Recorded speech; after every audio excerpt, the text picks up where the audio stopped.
जय हिंद दोस्तों। आज की वीडियो में हम जानेंगे संविधान के बारे में अन्य महत्वपूर्ण जानकारियों के। पहला पॉइंट है, संसद के दोनों सदनों में प्रश्नकाल के ठीक बाद के समय को क्या कहा जाता है? शून्यकाल कहा जाता है। यह किस समय शुरू होता है? 12 बजे से। यह कब तक चलता है? 1 बजे तक। किसके द्वारा सदन के कामकाज को विनिर्दिष्ट समय के लिए स्थगित कर दिया जाता है? सदन के स्थगन द्वारा। यह समय कितना हो सकता है? कुछ घंटे, दिन या सप्ताह भी हो सकता है। किस सदन का विघटन हो सकता है? लोकसभा का। अनुपूरक प्रश्न क्या होते हैं? सदन में किसी सदस्य द्वारा अध्यक्ष की अनुमति से किसी विषय के जिसके संबंध में उत्तर दिया जा चुका है के स्पष्टीकरण हेतु अनुपूरक प्रश्न पूछने की अनुमति प्रदान की जाती है। जिन प्रश्नों का उत्तर सदस्य तुरंत सदन में चाहता है उन्हें क्या कहते हैं? तारांकित प्रश्न कहते हैं। तारांकित प्रश्नों का उत्तर किस प्रकार दिया जाता है? मौखिक रूप में। इन प्रश्नों को अन्य प्रश्नों से किस प्रकार भेद किया जाता है? तारा लगाकर भेद किया जाता है। जिन प्रश्नों का उत्तर सदस्य लिखित में चाहता है उन्हें क्या कहते हैं? अतारांकित प्रश्न कहते हैं। जो प्रश्न अविलंबनीय लोक महत्व का हो तथा जिसे साधारण प्रश्न के लिए निर्धारित 10 दिन की अवधि से कम सूचना देकर पूछा जा सकता है उन्हें क्या कहते हैं? अल्प सूचना प्रश्न कहते हैं। स्थगन प्रस्ताव पेश करने का मुख्य उद्देश्य क्या है? किसी अविलंबनीय लोक महत्व के मामले की ओर सदन का ध्यान आकर्षित करना। इस प्रस्ताव को पेश करने के लिए न्यूनतम कितने सदस्यों की स्वीकृति आवश्यक है? 50 सदस्यों की। संविधान के कौन से अनुच्छेद में संचित निधि का प्रावधान है? अनुच्छेद 266 में। संचित निधि से धन किन मांगों द्वारा व्यय किया जाता है? संसद में प्रस्तुत अनुदान मांगों द्वारा। राज्यों को करों एवं शुल्कों में से उनका अंश देने के बाद जो धन बचता है उसे कहाँ रखा जाता है? संचित निधि में रखा जाता है। राष्ट्रपति, उपराष्ट्रपति, नियंत्रक एवं महालेखा परीक्षक आदि के वेतन तथा भत्ते किस पर आधारित होते हैं? संचित निधि पर आधारित होते हैं। संविधान के कौन से अनुच्छेद के अनुसार भारत सरकार एक आकस्मिक निधि की स्थापना करती है? अनुच्छेद 267 के अनुसार। भारत में अल्पकालीन चर्चाओं की शुरुआत कब हुई? 1953 के बाद हुई थी। इसका मुख्य उद्देश्य क्या है? इसमें लोक महत्व के प्रश्न पर सदन का ध्यान आकर्षित किया जाता है। भारत की संचित निधि पर भारित व्यय की पूर्ति के लिए अपेक्षित धन तथा सरकार के खर्चे हेतु अनुदान की मांग किस विधेयक में शामिल होती है? विनियोग विधेयक में शामिल होती है।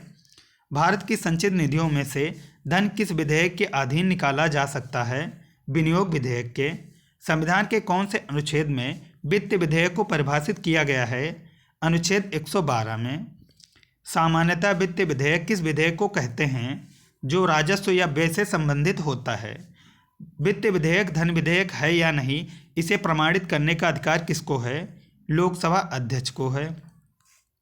संसद में राजस्व एकत्रित करने अथवा अन्य प्रकार के धन संबंध विधेयक को कहते हैं धन विधेयक कहते हैं। संविधान के कौन से अनुच्छेद में धन विधेयक को उल्लिखित किया गया है? अनुच्छेद 110 आई के उपखंड का से छा तक। धन विधेयक कहाँ पेश किया जाता है? केवल लोकसभा में पेश किया जाता है। किस विधेयक को राष्ट्रपति पुनः विचार के लिए लौटा नहीं सकता? धन विधेयक को। बजट सत्र कब आरंभ होता है? फरवरी के दूसरे या तीसरे सप्ताह के सोमवार को आरंभ होता है। कौन से सत्र में आगामी वित्तीय वर्ष का अनुमानित बजट प्रस्तुत, विचारित और पारित किया जाता है? बजट सत्र में। कौन से अनुच्छेद के अनुसार मंत्रिपरिषद लोकसभा के प्रति सामूहिक रूप से उत्तरदायी होगी? अनुच्छेद 75(3) के अनुसार।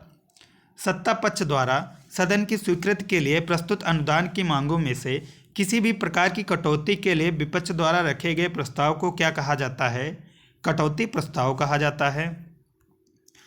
अविश्वास प्रस्ताव सदन में किसके द्वारा रखा जाता है? विपक्षी दल के किसी भी सदस्य द्वारा रखा जाता है। अविश्वास प्रस्ताव के पक्ष में कम से कम कितने सदस्यों का होना आवश्यक है? 50 सदस्यों का होना आवश्यक है।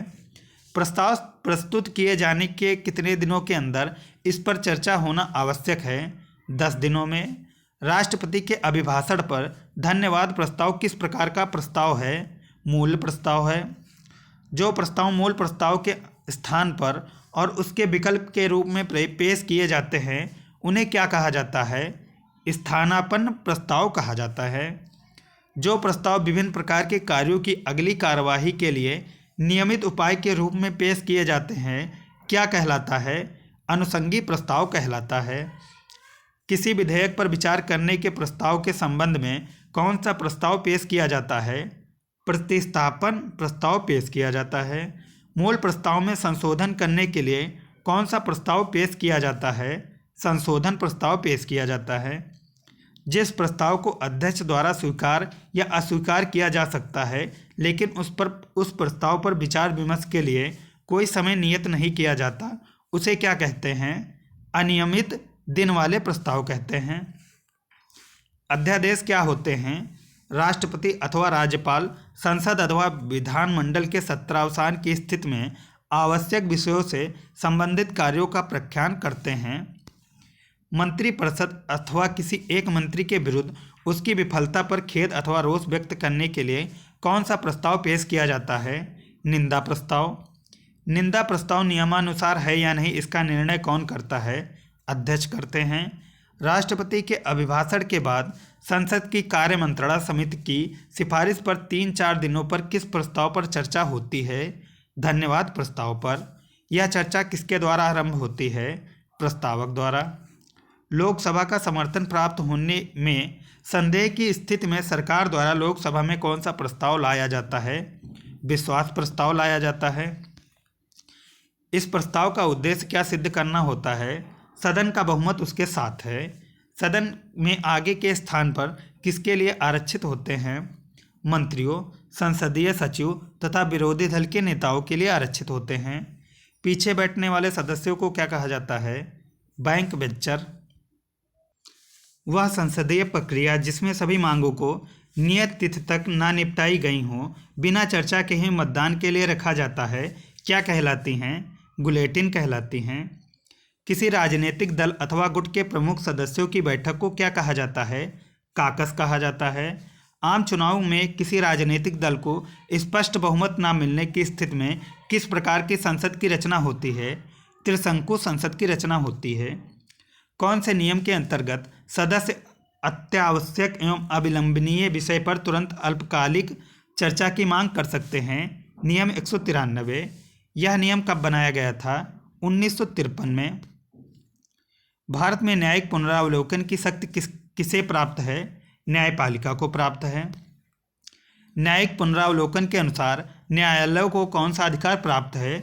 यदि विधानमंडल द्वारा पारित की गई विधियां अथवा कार्यपालिका द्वारा दिए गए आदेश संविधान के प्रतिकूल हैं तो उन्हें निरस्त घोषित कर सकते हैं। व्यक्तियों के ऐसे समूह जिनके हित समान होते हैं क्या कहे जाते हैं? दबाव समूह कहे जाते हैं। एक विधानमंडल के कार्यकाल की समाप्ति तथा दूसरे विधानमंडल के कार्यकाल की शुरुआत के बीच के काल में संपन्न होने वाले सत्र को क्या कहा जाता है? पंगु सत्र कहा जाता है। यह व्यवस्था किस देश में है? केवल अमेरिका में है। राजनीतिक दल में अनुशासन बनाए रखने के लिए किसकी आवश्यकता होती है? सचेतक की आवश्यकता होती है। सचेतक के निर्देशों के विरुद्ध मतदान करने वाले सदस्यों के विरुद्ध किस कानून के अंतर्गत कार्यवाही की जा सकती है? दल बदल कानून के अंतर्गत। ये थी हमारी आज की वीडियो। उम्मीद करता हूँ वीडियो पसंद आई। वीडियो पसंद आई तो लाइक करें, चैनल पर नए हैं तो सब्सक्राइब करें।